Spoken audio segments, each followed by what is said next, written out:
সবাইকে জানাই শুভ উল্টো রথযাত্রা। তো এই উল্টো রথযাত্রার দিনে আজ আমি বানিয়েছিলাম প্রথমবার জগন্নাথ দেবের জন্য রসবালি, যেটা জগন্নাথ দেবের খুব প্রিয় একটা মিষ্টি। তো চলো রেসিপিটা শুরু করা যাক। রসবালি বানানোর জন্য আমি নিয়েছি এখানে 2 প্যাকেট দুধ, নিয়েছি চিনি, নিয়েছি ছানা কাটার পাউডার, নিয়েছি কাজু, নিয়েছি এলাচ আর নিয়েছি আমুল দুধের গুঁড়ো। আমি 2 প্যাকেট দুধ বললাম, 3 প্যাকেট দুধ নিয়েছি। এবার আমি এখানে দুধটাকে প্রথমে 2 প্যাকেট দুধ মানে আমি 1 লিটার দুধের ছানা কাটাবো। তো আমি এখানে 2 প্যাকেট দুধ দিয়ে নিয়েছি। এবার ভালো করে এটাকে গরম করে নেব।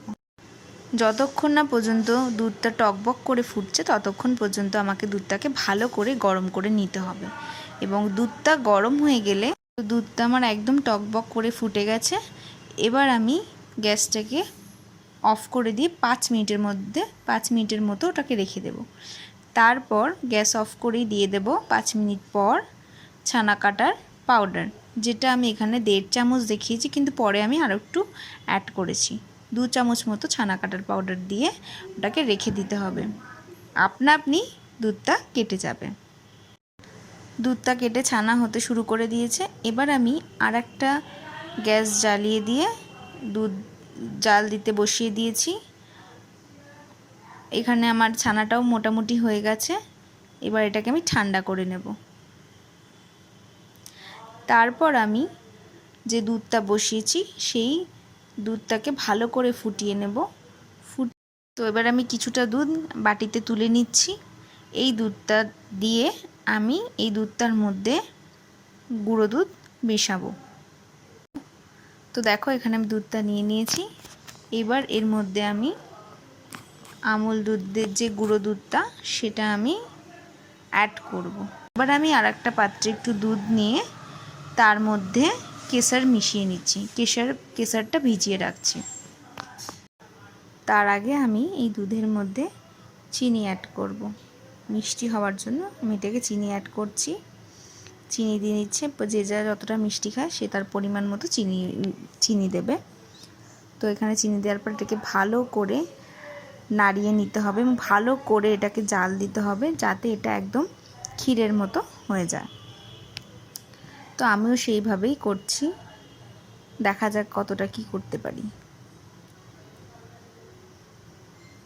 দেখো সাইডে এটাকে নাড়তে নাড়তে সাইডে কেমন চড়া পড়ে গেছে। তো এরকমই পুরো সাইডটাতে আরও ফুটতে ফুটতে চড়া পড়ে যাবে। এদিকে আমার ছানাটাও হয়ে গেছে। এবার আমি ছানাটাকে ভালো করে ধুয়ে নেব। ছানাটাকে মোটামুটি 2 থেকে 3 বারও বলছি কি, আমি 3 থেকে 4 বার ধুয়েছি। যত ধোবে ছানা তত সফট হবে এবং তত ভালো হবে, ছানা ফাটবে না। ছানাটাকে ভালো করে ধুয়ে নিতে হবে।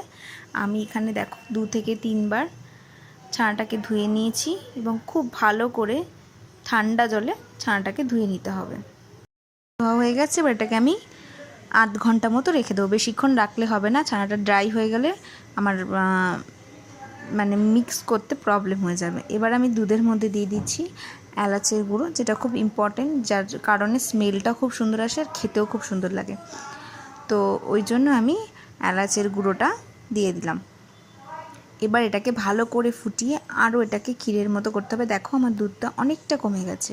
তো দুধটাকে আমি আরও একটু কমাবো, এটাকে আরও একটু ক্ষীরের মতো করব।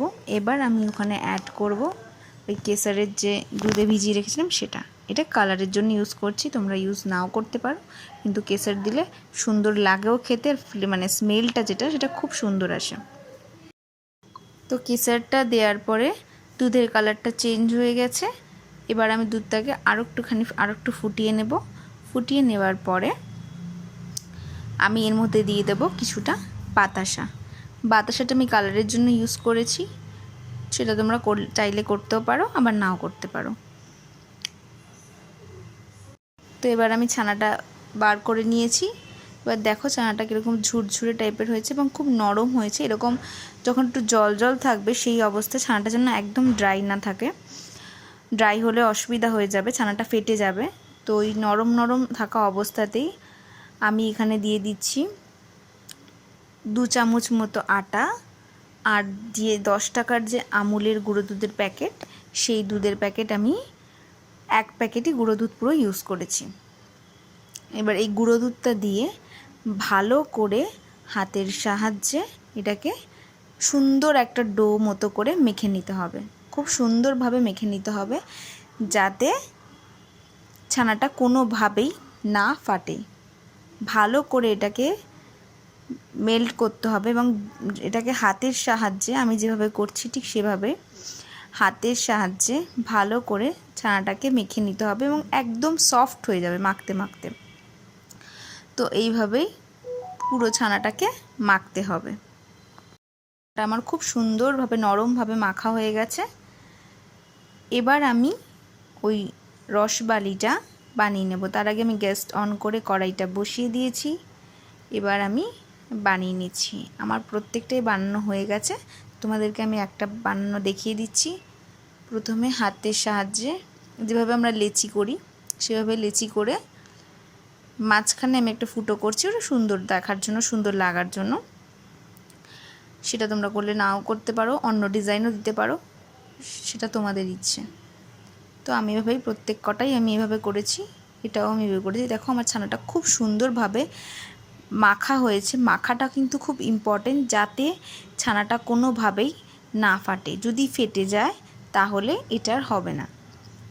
দেখো সাইডে চড়া পড়ে গেছে, তো এভাবেই ক্ষীরটা বানিয়ে নিতে হবে।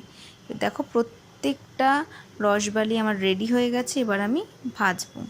প্রথমে আমি একটা ছেড়েছি, কারণ আমি খুব টেনশনে ছিলাম যে এটা আমার ঠিক মতো হবে কিনা, যেহেতু আমি প্রথমবার করছি আর ছানা যদি ফেটে যায় পুরো একদম তেলের মধ্যে ছড়িয়ে যাবে। তাই প্রথমে আমি জগন্নাথ প্রভুর নাম করে একটা ছেড়ে দিয়েছি। তারপর আমি আস্তে আস্তে বাকিগুলোকে ভেজে নেব। তারপর আমি 3টে করে ছেড়েছি। তো ভাজাটা একদম লাল লাল করলেও হবে না, আবার একদম হালকা করলেও হবে না, মোটামুটি করতে হবে। একদম আবার ডিপও হবে না, একদম লাল লালও হবে না, আবার একদম সাদাও হবে না, সেই বুঝে দেখো আমি যেভাবে করেছি সেভাবেই করবে। এবং এইগুলো আস্তে আস্তে তোমার ফুলে যাবে। আর গ্যাসের ফ্লেমটাকে সবসময় লো রাখতে হবে, গ্যাসের ফ্লেমটাকে হাই করলে চলবে না। এখানে আমার ক্ষীরটাও রেডি।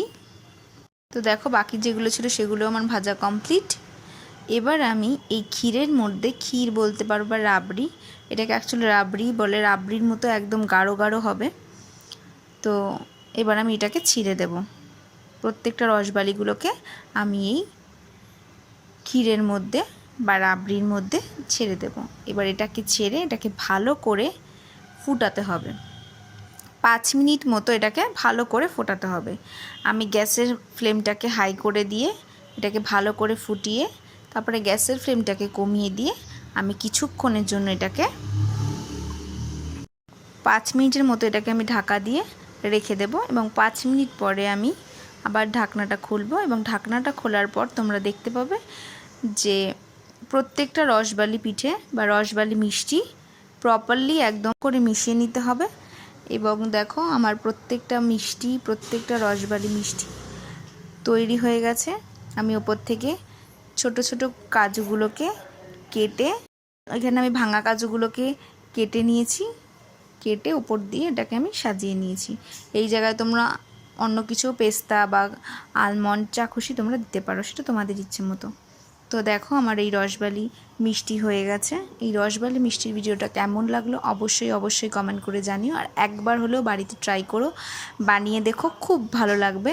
আমি খেয়ে দেখেছি, খাবার পরই আমি এই ভয়েস ওভারটা দিচ্ছি, মানে এত ভালো হয়েছে, আমি এত এত এত প্রশংসা পেয়েছি, খুব ভালো হয়েছে। এবং তোমরাও বাড়িতে এই রসবালি মিষ্টিটা বানিয়ে দেখো। এটা জগন্নাথ দেবের 56 ভোগের মধ্যে এটা জগন্নাথ দেবের একটা প্রিয় মিষ্টি, যেটা আজ আমি ভগবানকে নিবেদন করেছিলাম।